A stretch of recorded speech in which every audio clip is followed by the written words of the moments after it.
The Lord of the Rings Rise to War has challenged me to make the Fell Beast. Using mostly aluminum foil, foam, paper mache, and clay, I spent 78 hours making this giant sculpture entirely from scratch by hand. Stick around if you want to watch me build this from start to finish. Hey, what's up? Sean here. So a common criticism I get on this channel is something along the lines of, why are you just making Spider-Man gear? Make something else. Not to burst your bubble, but why are you always making Spider-Man stuff? Dude, please make something other than Spider-Man web shooters. Please make something different. I get it. Some people find my channel repetitive, so that's why I'm switching it up today. See, I listened to your comments, which is why you should comment down below right now what you want me to make next. So before we get started, we need some reference pictures, right? Well, good thing The Lord of the Rings Rise to War has some amazing artwork of the Fell Beast. On the left side is some official artwork from the game itself, and on the right is some concept art for the game. Although I added some originality to my sculpture, I was mainly drawing inspiration from these two beautiful artworks from this video game.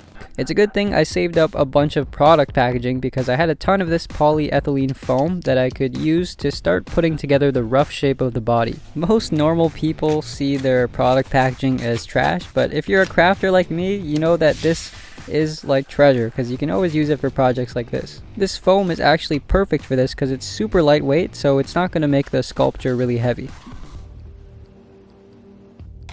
This creature has some spikes on it, so to make the spikes, I just simply wrapped aluminum foil around some wire from a coat hanger and glued that onto the sculpture using hot glue. After that, I cut up an old t-shirt that I didn't need anymore and dipped the fabric in some white glue so that I could wrap that around the aluminum foil like this. And when this dries, it will hopefully get all wrinkly and have a sort of organic, lifelike look to it. For the teeth, I used some polymorph thermoplastic which I had left over from my Venom video. If you aren't familiar with polymorph thermoplastic, it's basically a material that becomes malleable when you heat it up with hot water, and when it cools down, it becomes a hard plastic, which is really convenient for making these teeth. After all the teeth were glued in place, I started making the gums of the mouth using the same method I showed you earlier where I dipped some fabric in white glue. This is basically the same as paper mache, except instead of paper I'm using fabric because fabric is a lot thicker, so all those wrinkles and folds will create a more dramatic effect. Speaking of paper mache, I covered all the foam in paper mache because later on I'll be adding some clay to the sculpture and I want like a hard surface for the clay to stick to. After the newspaper dried, I painted the entire inside of the mouth because I thought it would be easier to paint it now rather than after gluing in the tongue. Alright, now time for epoxy sculpt. If you're not familiar, epoxy sculpt is a type of self-hardening clay. Basically, you mix equal parts of part A with part B, and then from there you have about 3 hours of working time. Now, I'm no clay sculpting expert at all. This is literally the second time I've ever sculpted something before, the first being my Green Goblin helmet. That box of clay sculpting tools you see in the corner there, that was actually brand new. I bought that just for this build, which should tell you how big of a noob I am. Nonetheless, this was really fun for me because it was really out of my comfort zone and it challenged me, you know, which is kind of nice because now my clay sculpting abilities are a bit better, which is, you know, useful for future builds, so it was worth it. For some of the darker parts of the tongue, I used my airbrush because I felt like it would be a little bit harder to get the look I wanted with just a normal paintbrush. Here is what the tongue was looking like after I was happy with the paint job. And I just hot glued that tongue inside the mouth like that. Now I continued using more epoxy sculpt on the head of the creature. This type of clay works very well with water. Without water, the clay is kind of dry and crumbly, but once you add water, it makes the clay really smooth and malleable, which makes it easier to sculpt fine details. Around the lip area, I tried to sculpt like a reptile looking texture almost by putting on a whole bunch of chunks of clay like this, and then kind of blending it all together until I get the desired effect I'm looking for. And while that clay on the head was drying, I added some clay to the spikes and used a ballpoint tool to add this sort of veiny texture. And then after that, I added some clay to the bottom of the tongue to try to create like a more natural transition between the tongue and the bottom of the mouth.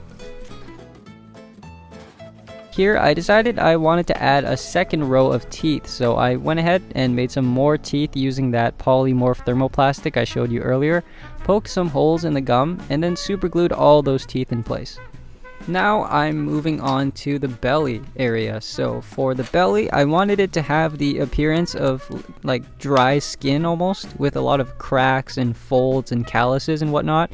So that was like the look I was going for here. I switched between using some thin tools and some thick tools just to add a bit of variation in the thicknesses of the lines.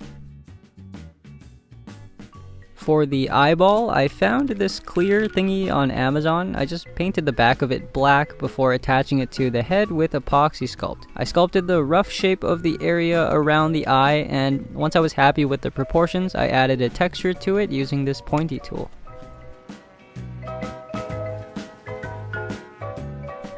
I think the best thing about epoxy sculpt, if you didn't know, is that when it cures, it becomes super rock solid. Like seriously, this thing is like really durable. So I'm probably going to use it again for like another build one day when the time comes, because it's a really good product and I highly recommend it.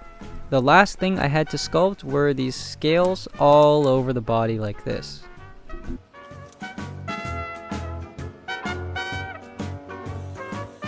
Now it's time to paint this sculpture, so I started with this light shade of blue, followed by gray for the belly and the spikes. And next I added some splotches of metallic purple here and there around the body. After metallic purple, I did a dark metallic blue.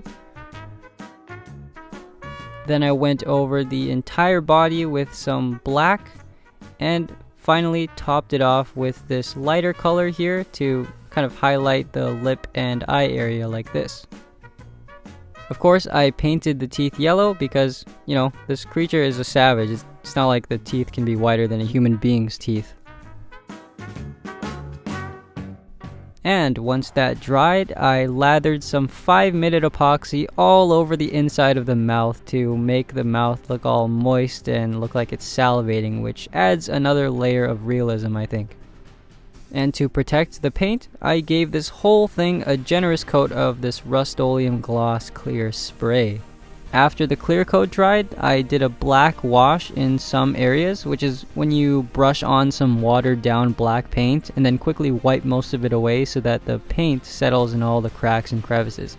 It's actually important to do a clear coat before you do this step, or else the wet paint will make the dry paint wet again and you'll end up erasing part of your previous paint job. I also did a lighter wash in some areas too before spraying everything in one last layer of clear coat. So, in total, I timed that this took about 78 hours from start to finish. Although, that includes the time it took to move around the camera and film myself, which takes up a good amount of time too.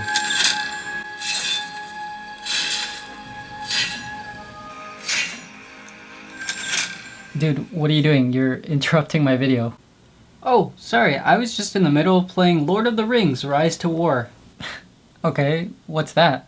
I'm so glad you asked. The Lord of the Rings Rise to War is an epic strategy game that offers an immersive and faithful interpretation of the fictional world of Arda. Seriously, I mean, just look at the attention to detail in this game. It's truly one of a kind. Oh, okay.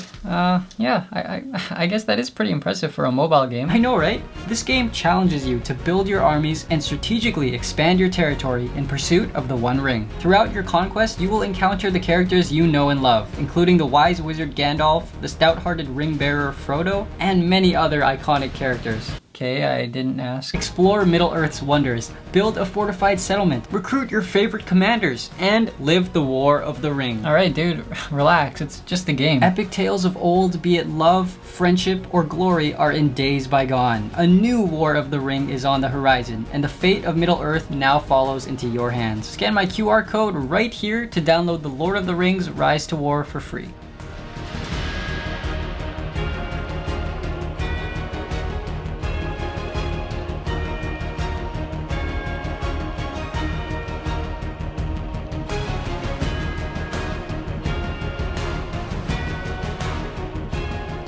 Thank you very much to my patrons for supporting me on Patreon, and thank you to the Lord of the Rings Rise to War for sponsoring this video.